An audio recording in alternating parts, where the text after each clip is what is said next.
welcome back. If you weren't watching the first hour, you missed it. The joke's on you, I'll tell you that. That was a heck of an hour of television, but we're coming back for hour two, stronger than ever.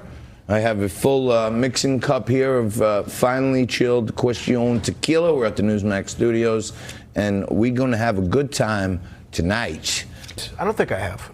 But I also, John, I understand that you're actually a pretty accomplished artist in your own right. I've actually seen some of your artwork. Tell me more. And if people don't know, this is not a joke. That is a John A. Tobacco Jr. original painting. And that is your interpretation of the view out of your back balcony porch. Yeah. Yes. That's not me pictured there in the right-hand corner. Thankfully. It's a generic composite of a woman.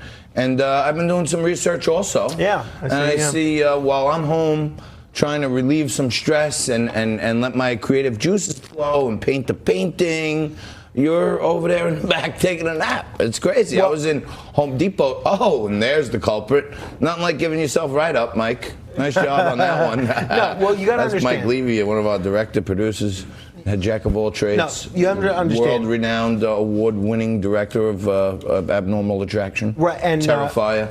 Terrifier. They're doing the sequel now to Terrifier. He's going to be terrified when you get off that he just outed you. Oh no! Like Look, John. When I'm not on the show, everybody sleeps. So I mean, it's the norm. I was doing with the rest of the audience. I can tell you this, folks. Whoever captured that photo, that's like getting a shot of Sasquatch. You know what I mean? Because he is sleeping about as often as Bigfoot is seen. That's true. And if he takes a cat nap, he deserves it because this guy stands on his head to make sure two different media enterprises run every single day, and at least you deserve a little nap here and there. Now have a Question tequila, will you? Well, I'm actually have a shot of Sephoria. I am. I've got it in here. I mixed into my sparkling water. I will mention that we are out of bubbly, which is somewhat disappointing. But now there's a lot of personal items that we can get to. However, there's actually quite a bit in the news, and there's this huge story, John, about this big pharmaceutical company, Purdue, preparing a settlement with 22 different states over opioid abuse and whether or not they might have been dishonest when it comes to OxyContin.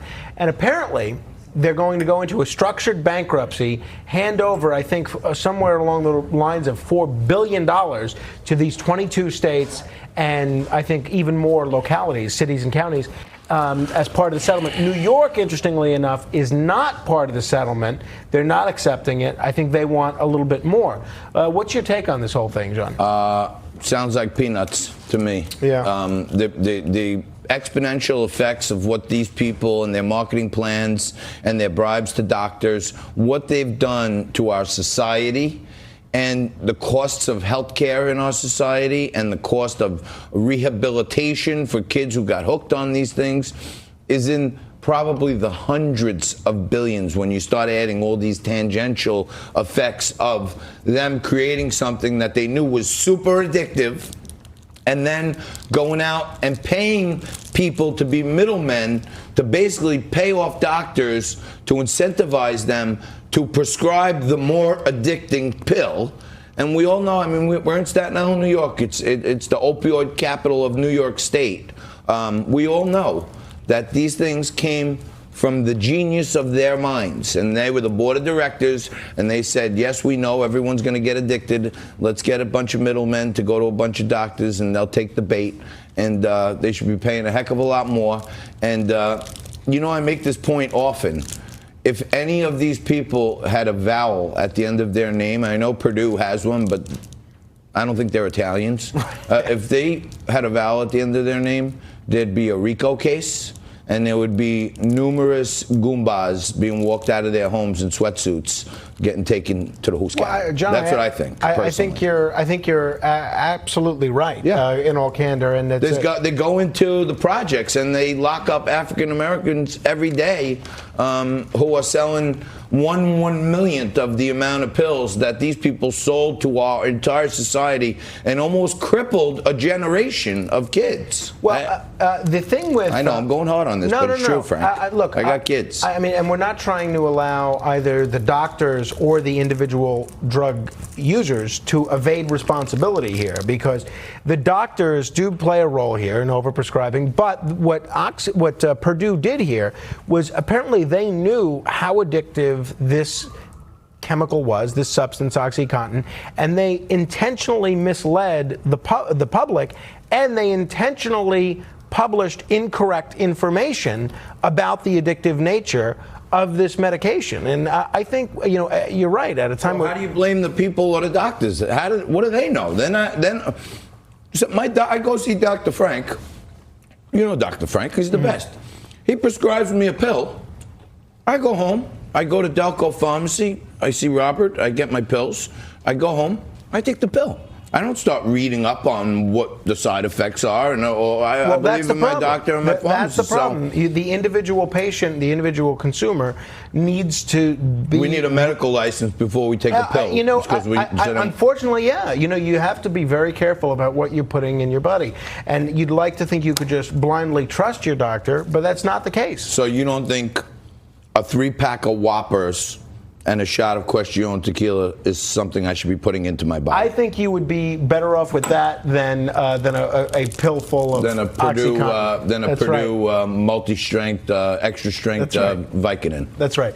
Now the I'm other gonna stick with the Whoppers for now. The other big news, which hasn't gotten a lot of attention today, is this victory that the Supreme Court handed President Trump in terms of these new asylum rules. They ruled that he does have the ability to... Can you say Brett Kavanaugh?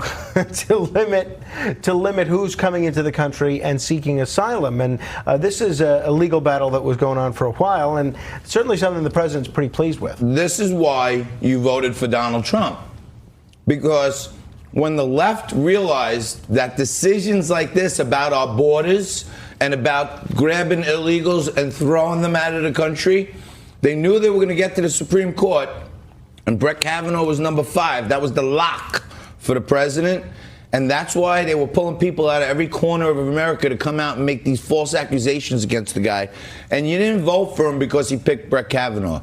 You voted for him because when the press and the media and the left wing and the Democrats all teamed up to try to crush Brett Kavanaugh, any other president would have caved right there and put up a new applicant. Donald Trump said, that's my guy. And he's the guy who now made sure that the president's policies could stick. And if you're here illegally, you get caught, his new asylum policies are going to be enforced. I want to get your take on this, John. Yesterday, of course, was September 11th, and we covered it at length.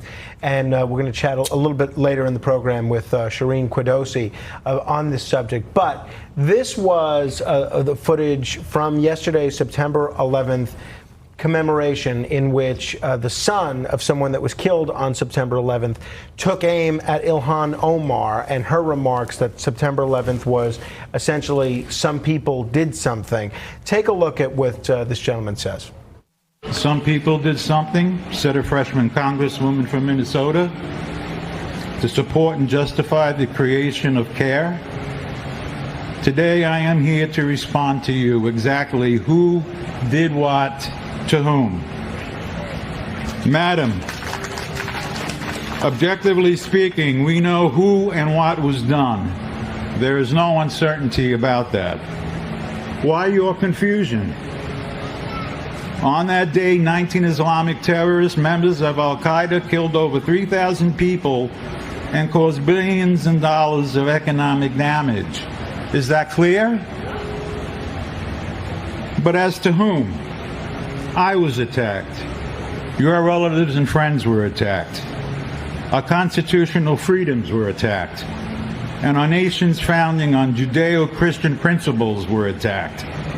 That's what some people did. Got that now? We are here today, Congresswoman, to tell you and the squad just who did what to whom.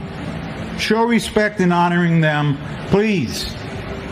American patriotism in your position demand it. For God and country, amen. So he's getting a lot of attention. What a guy. This is the front page of what a guy. Today's New York Post. And what a guy. Honestly. And, in case you can't see it, because I can't really see if you can, but we have the NYPD and the FDNY glasses that we're celebrating on the show today. And we're thinking about and remembering our friends. We had a quite solemn and, I thought a really good episode. I watched it when I got home. And, we got to keep showing that video. Not every day, but we got to remember to keep showing that video, Frank, because when Ilhan Omar says some people did something, that's a stark reminder. No question. And if you look, see, it's getting a lot of attention. The front page of today's New York Post, and the gentleman's name is Nicholas Harros Jr. And I misspoke. It was his mother who died in the Twin Towers, not his father. But still, very sad. A guy, very emotional. Okay, well, thank you for that close-up on that. And I added. I don't know if you noticed that yesterday, Frankie, but I added a little Twin Towers that's very nice. on the desk. Absolutely. And, little by little, I'm collecting things here. One thing that I thought was I must have heard this before, but I guess I forgot it until yesterday. The original name of the New World Trade Center was going to be the Freedom Tower, right? But we don't call it the Freedom Tower. No. Because apparently, at least according to Governor Pataki, who commissioned the building of the Freedom Tower, Eliot Spitzer was governor after Pataki, and there was a Chinese company that was going to lease a whole bunch of space in the Freedom Tower, but they wouldn't do it if it was called the Freedom Tower. So that's why they decided that the Chinese money was more important than the Freedom Tower, which is 1,776 feet tall. And I think that's a real shame if that is the case. Sure is. What do they call it now? One World Trade Center. One World Trade. I still call it the World Trade Center. That's what it'll always be to me. And, I refrained from talking about my experiences on that day because they were quite brutal. But nothing like everyone else that we know perished, and it still sucks. But it should be the Freedom Tower. We'll take a quick break. We'll be back right after this.